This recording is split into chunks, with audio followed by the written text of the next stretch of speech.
শ্রীমদ্ ভগবত গীতা পাঠে সবাইকে স্বাগত জানাচ্ছি। ইতিপূর্বের কয়েকটি ক্লাসে আমরা দশম অধ্যায়ের সপ্তম শ্লোক নিয়ে কথা বলেছিলাম। তো আজকে আমরা দশম অধ্যায়ের অষ্টম, নবম, দশম এবং একাদশ শ্লোক নিয়ে কথা বলবো। তো আমরা এর আগে প্রথম থেকে সপ্তম শ্লোক পর্যন্ত এসে কৃষ্ণ অর্জুনকে বলেছিলেন যে সপ্তম শ্লোকে এসে বলেছিলেন এতাম বিভূতিম যোগম চ, অর্থাৎ এই বিভূতি ও যোগ সহ যিনি আমাকে জানেন, অর্থাৎ কৃষ্ণের যে বিভূতির কথাগুলো কৃষ্ণ কি দ্বিতীয় শ্লোক থেকে শুরু করে প্রথম শ্লোকে কৃষ্ণ বলেছিলেন বলবেন, এবং দ্বিতীয় শ্লোক থেকে কৃষ্ণ সপ্তম শ্লোক পর্যন্ত ষষ্ঠ শ্লোক পর্যন্ত কৃষ্ণ তার কিছু কিছু বিভূতির কথা অর্জুনকে প্রকাশ করেছিলেন।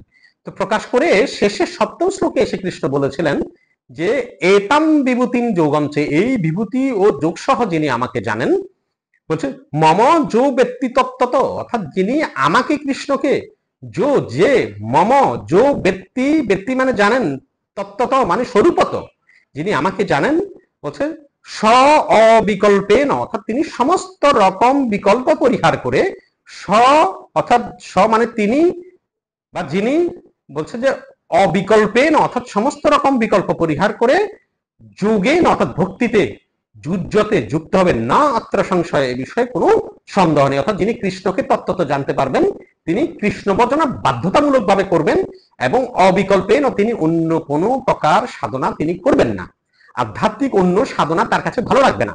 এই কথাটা কারণ হচ্ছে যে সবকিছুর পরম তত্ত্ব হচ্ছে কৃষ্ণ তত্ত্ব, সেজন্য যিনি যার কৃষ্ণকে ভালো লাগবে তার অন্য আধ্যাত্মিক সাধনা তার ভালো লাগবে না। সেজন্য বলছে স অবিকল্পেন যুঞ্জতে নাত্র সংশয়, এ বিষয়ে কোনো সন্দেহ নেই, কৃষ্ণ বলছেন।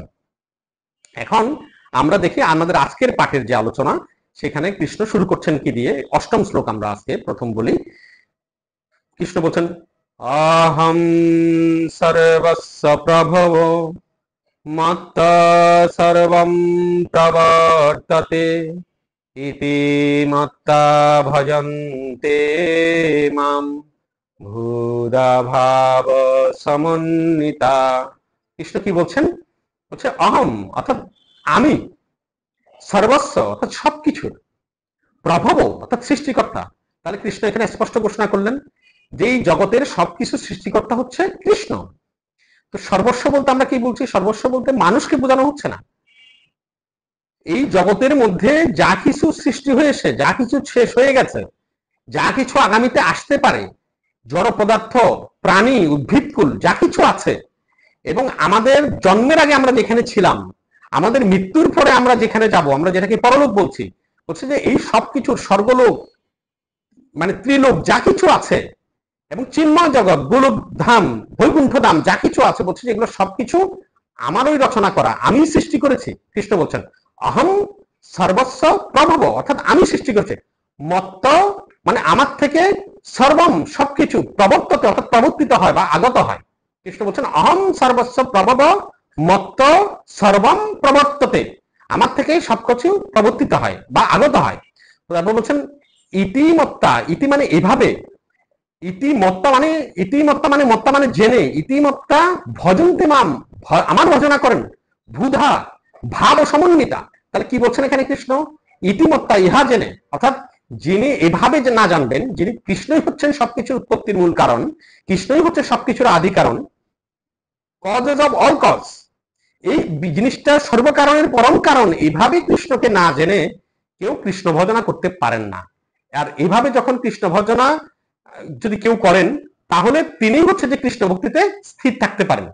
তাহলে কৃষ্ণ বলছেন ইতিমত্তা ভজন্তে মাম, ভজনা করেন, ভজন্তে মাম ভূদা অর্থাৎ পণ্ডিত ব্যক্তিগণ।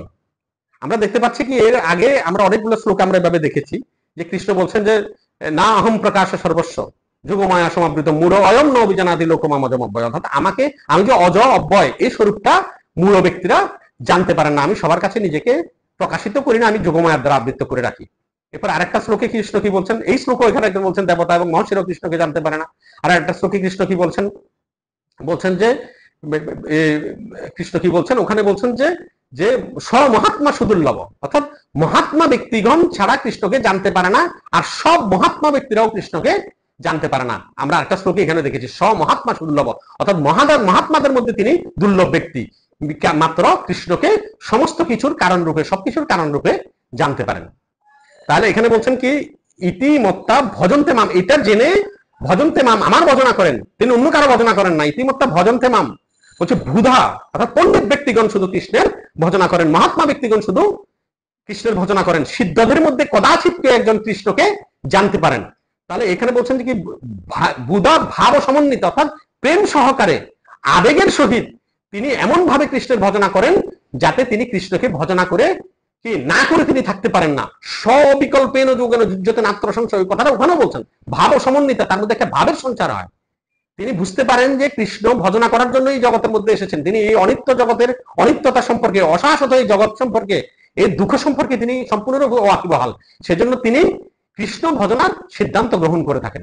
এরপর শ্লোকে আমরা কি দেখছি, মচ্চিত্তামদিগত প্রাণ ভোদয়ন্ত পরস্পরম কথয়ন্ত সমম নিত্যম তুষ্যন্তি চ রমন্তি চ। কৃষ্ণ কি বলছেন, মচ্চিত্তা, যিনি তার চিত্তকে সম্পূর্ণরূপে আমার কাছে সমর্পণ করেছেন, যিনি কৃষ্ণময় হয়েছেন, যিনি তার চিত্ত দেহ সবকিছু কৃষ্ণকে নিবেদন করেছেন। মচ্চিত্তা মদগত প্রাণা, যিনি তার প্রাণকে কৃষ্ণকে নিবেদন করেছেন, যার জীবনের সবকিছুর উদ্দেশ্য হচ্ছে কৃষ্ণকে লাভ করা, কৃষ্ণকে সন্তুষ্ট করা, এটাই হচ্ছে যার লক্ষ্য। মদগত প্রাণা বোধয়ন্ত পরস্পরম, এই ধরনের ভক্তেরা, এই ধরনের মহাত্মারা, এই ধরনের সিদ্ধ পুরুষরা তখন কি করেন, পরস্পরের মধ্যে কি করেন, কৃষ্ণ ভাবনা সম্পর্কিত ভাবের বিনিময় করেন। বোধয়ন্ত পরস্পরম, পরস্পরের মধ্যে তখন তারা কি করেন, এই রকমের ভাবের আদান প্রদান করেন। পরের লাইনে কৃষ্ণ কি বলছেন, কথয়ন্ত মাম নিত্যম, আবার বলছেন যে তারা আমার কথা, কৃষ্ণ কথা পরস্পরের মধ্যে কি করেন, কথয়ন্ত মাম নিত্যম, তারা সব সময় শয়নে উপবেশনে সব সময় তারা কি করে, কৃষ্ণ কথা আলাপ করেন।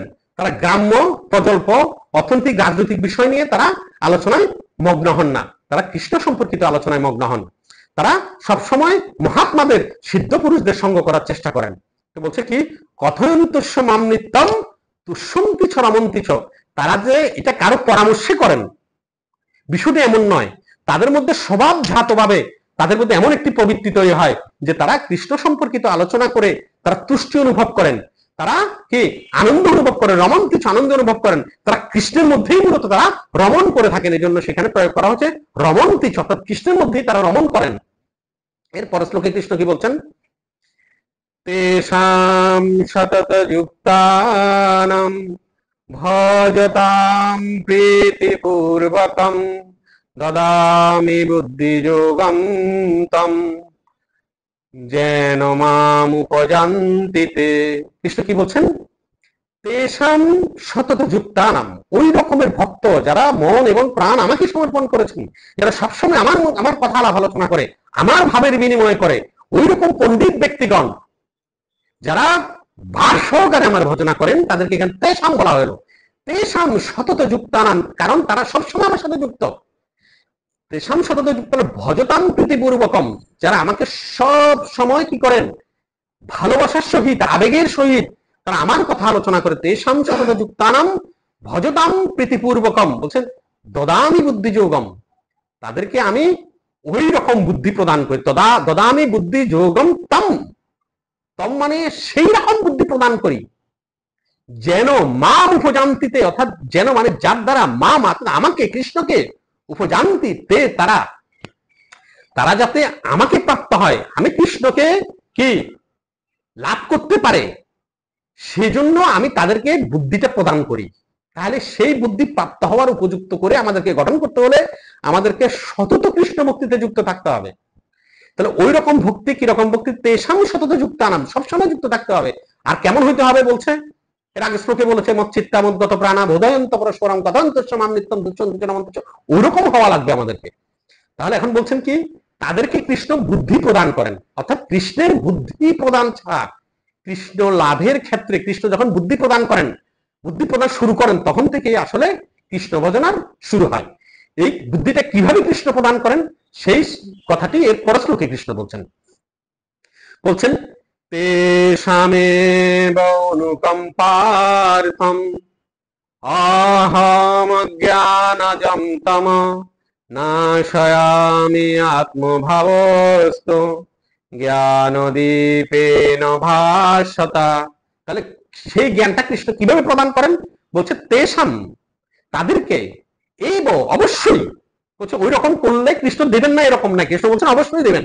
বলছে তেষাম এব অনুকম্পার্থম, তাদেরকে অনুগ্রহ করার জন্য, তাদেরকে দয়া করার জন্য, বলছে যে তাদেরকে তাদের হিত করার জন্য কৃষ্ণ বলছেন তেষাম এবং অনুকম্পার্থম, তাদেরকে অনুকম্প করার জন্য, তাদেরকে দয়া পরবশ হওয়ার জন্য তাদের প্রতি আমি কি করি? তেষাম এবং অনুকম্পার্থম অহম, আমি অজ্ঞানজমতম, তাদের ভিতরে অজ্ঞানতার, অজ্ঞানজম মানে অন্ধকার, মানে অজ্ঞান, তম মানে অন্ধকার, তাদের সেই অজ্ঞানটা দূর করার জন্য বলছেন নাশ হয়ে আমি আত্মভাবস্থ, তাদের হৃদয়ের মধ্যে অবস্থান করে সেটাকে আমি জ্বালিয়ে দিই। তাকে কি করে? সেখানে আমি একটি প্রদীপ জ্বালিয়ে দিই, জ্ঞানদীপেন ভাস্বতায়, জ্ঞানরূপ প্রদীপ দ্বারা তাদের হৃদয়ে অবস্থান করে তাদেরকে কি ভাস্বতা, ভাস্বতা মানে কি? আলোকিত করা, প্রকাশিত করা, তাদের ভিতরে কি জ্ঞানের প্রদীপ প্রজ্বলিত করি আমি, সেই কথাটা কৃষ্ণ এখানে বুঝাতে চাচ্ছেন। তাহলে এই যে আমরা 4টা শ্লোক আমরা আলোচনা করলাম, এটা শ্রীমদ ভগবত গীতার অত্যন্ত গুরুত্বপূর্ণ আলোচনা। এই 4টি শ্লোককে অনেকে বলা হয়ে থাকে যে এই 4টি শ্লোকই হচ্ছে যে সমগ্র শ্রীমদ ভগবত গীতার নির্যাস।